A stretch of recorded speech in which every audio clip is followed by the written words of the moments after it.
ey Allohim, men qo'limdan kelganini qildim. Endi qalb seni qo'lingda ekanda nima qilay? Bu bolamni o'zgartira olmadim. Qalblar seni qo'lingda. Sendan so'rayman, bolamga hidoyat bergin, tavfiq bergin.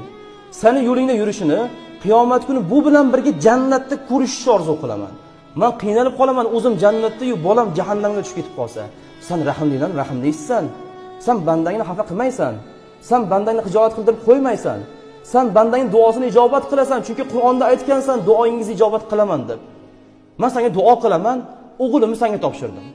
Hidoyat ber, tavfiq ber, rushd ber, shunday bir yaxshi inson bo'lsinki, uni jannatda ham ko'ray. Allohu akbar.